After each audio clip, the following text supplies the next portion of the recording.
کسی آلو والے سے پوچھیں, کسی ریڑھی بان سے پوچھیں کہ ان کے کیا حالات ہیں, اور جا کر پتہ کریں ان لوگوں سے جو دہاڑی دار ہیں, جو مزدور ہیں, ان سے پتہ کریں جو نوکری پیشہ ہیں, جن کا مہینے کی تنخواہ کے اوپر کچن کا خرچہ سارا چلتا ہے, جن کے گھر میں 2 بچے ہیں. ذرا ان سے جا کر پوچھیں کہ مہنگائی یوں ہوئی ہے یا یوں ہوئی ہے. ہمیں تو لگتا ہے مہنگائی یوں ہوئی ہے, جبکہ اکانومی جو ہے وہ یوں ہوئی ہے, نوز ڈاؤن ہو گئی ہے ہماری اکانومی. مگر یہاں پہ حیرت کی بات ہے کہ جہاں بھی تقریب ہوتی ہے وہاں پہ گورنمنٹ جو ہے اپنا جا کر کریڈٹ لینا بالکل نہیں بھولتی. اب اس کے ساتھ ساتھ ایک اور امپورٹنٹ چیز تھی. وہ امپورٹنٹ چیز یہ ہے کہ ترجمان ہے پنجاب حکومت کے مریم نواز صاحبہ نے ان کو نامزد کیا ہے. ظاہر سی بات ہے وہ اسپوکس پرسن ہے. کوثر کاظمی صاحب بڑے محترم ہمارے لیے ہیں, لیکن بعض چیزیں ایسی ہمارے سامنے آتی ہیں جو بڑی ہی تکلیف دہ بھی ہوتی ہیں, شرمناک بھی ہوتی ہیں, اور محسوس ہوتا ہے کہ یہ جو دکھاوے کی عورتوں کے ساتھ محبت, اخلاقیات, ان کے بہنوں بیٹیوں کا رویہ, یہ دکھاوے کے لیے ہوتا ہے, یہ جھوٹ ہے, یہ فریب ہے, یہ کیا ہے. ہمارے سامنے ایک ویڈیو آئی کوثر کاظمی صاحب کی, وہ غالباً پرانی ضرور ہے, لیکن میں اس کو اس لیے بھی ریلیونٹ کر رہی ہوں کہ جس طرح انہوں نے ایک خاتون کو ماں بہن کی ننگی اور گندی گالیاں دیں. اس سے چند روز پہلے ہمارے کلیگ ہے اسد اللہ خان صاحب, انہوں نے بھی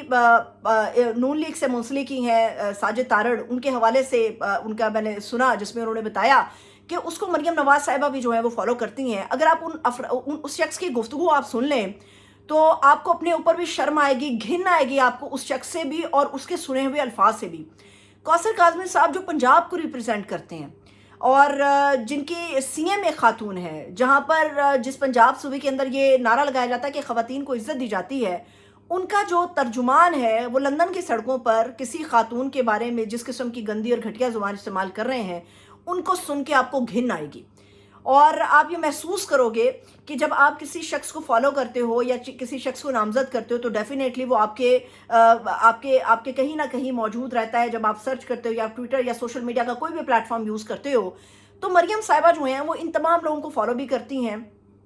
کبھی تو ان کی آنکھ کے سامنے سے گزرتا ہوگا. اب مجھے نہیں پتا کہ وہ اس بات پہ ہنستی ہوں گی کہ لو بھائی یہ بھی ہمارے تگڑے لوگ ہیں جو ٹکر گئے پی ٹی آئی کو. پی ٹی آئی کے اوپر آپ 1000 تنقید کر سکتے ہیں, پی ٹی آئی کی خواتین کے اوپر, پی ٹی آئی کے مرد حضرات پہ آپ 1000 تنقید کر سکتے ہیں, مگر پاکستان تحریک انصاف کے کسی ورکر بھی چھوڑیے, بلکہ میں عہدیدار کو کہوں گی, جو کسی بھی سطح کا عہدیدار ہوگا آپ اس کو کبھی اتنی گندی, گھٹیا اور غلیظ زبان استعمال کرتے ہوئے نہیں دیکھیں گے. اختلاف ہر سیاسی جماعت کا ایک دوسرے کے ساتھ ہوتا ہے, لیکن پی ٹی آئی کے اندر جو عہدیدار ہیں, جو چھوٹی سطح سے بڑے سطح تک کے لوگ ہیں, وہ آپ سے اختلاف کرتے ہیں, آپ پہ تنقید کرتے ہیں, آپ کے اوپر جملے کستے ہیں, لیکن وہ کبھی بھی آپ کو گندی اور غلیظ زبان استعمال کرتے ہوئے نظر نہیں آئیں گے. لیکن مجھے بدقسمتی سے کہنا پڑتا ہے کہ ایک ایسی جماعت جو اقتدار کے اندر ہے, جن کی وفاق میں بھی حکومت ہے اور جن کی پنجاب کے اندر بھی حکومت ہے, جہاں پر خواتین کو امپاور کرنے کی سب سے زیادہ بات ہوتی ہے, جہاں پر خواتین کے تحفظ کے لیے اتھارٹیز قائم ہوتی ہیں,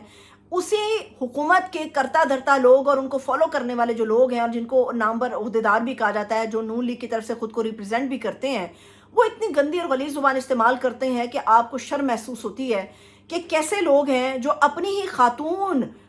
وزیر اعلیٰ کی ناک کے نیچے کام بھی کرتے ہیں, داد بھی وصول کرتے ہیں اور بد اخلاقی, بد زبانی کی ہر سطح کو عبور بھی کر سکتے ہیں. تو یہ وہ چیزیں ہیں جو آپ دیکھ سکتے ہو. پھر یہ وہ اختلاف کی ایک لکیر ہے جو ہمیں پی ٹی آئی اور نون لیگ میں نظر آتی ہے, مگر اس اختلاف کے اندر جو ہمیں پی ٹی آئی کا اخلاقی دائرہ ہے وہ بہتر نظر آتا ہے, اور نون لیگ کا جو اخلاقی دائرہ ہے وہ بہت ہمیں کمتر سطح پر نظر آتا ہے. اس کے علاوہ ایک اور بڑی ڈیولپمنٹ تھی. وہ ڈیولپمنٹ یہ ہے کہ جی پاکستان تحریک انصاف نے فائنلی تنقید سن کے اپنے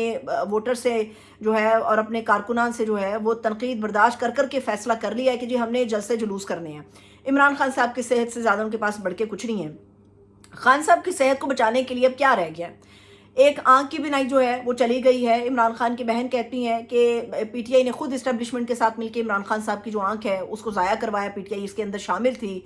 پھر اس کے علاوہ آپ کنٹینر تیار کرتے ہیں, آپ سب کچھ کرتے ہیں, مگر جو جلسے اور جلوس کرنے کی باری آتی ہے تو ماں سوائے کے پی کے آپ کہیں نہیں آتے. اور پی ٹی آئی کا موقف ہے کہ جی میں این او سیز نہیں ملتے. این او سیز تو آپ کو ابھی بھی نہیں ملیں گے. تو یہ وہ ایک ٹرک کی بتی ہے جس کے پیچھے ایک مرتبہ پھر سے کارکنان کو لگایا جا رہا ہے کہ جی ہم جلسے جلوس کرنے والے ہیں, آپ بھی یہاں پر ہیں, ہم بھی یہاں پر ہیں. دیکھیں گے کہ کے پی کے علاوہ کن حصوں میں جا کر جلسے ہوتے ہیں اور کیا وہاں پر جلسے کرنے کی اجازت دی جاتی ہے یا نہیں دی جاتی. جلسوں کی اجازت پہلے بھی نہیں ملتی. یا تو یہ آپ اناؤنس کریں نا کہ ہم کے پی کے اندر جلسہ کریں گے بس, یا صرف آپ یہ اناؤنس کر دیں. لیکن جب آپ یہ کہتے ہیں نا کہ ہم ملک بھر میں جلسے جلوس کریں گے تو یہ صرف وہ ایک ٹرک کی بتی ہے جو اب فیوز ہو گئی ہے. اب عوام, اب ووٹر, کارکنان اس بتی کے پیچھے نہیں لگ رہا.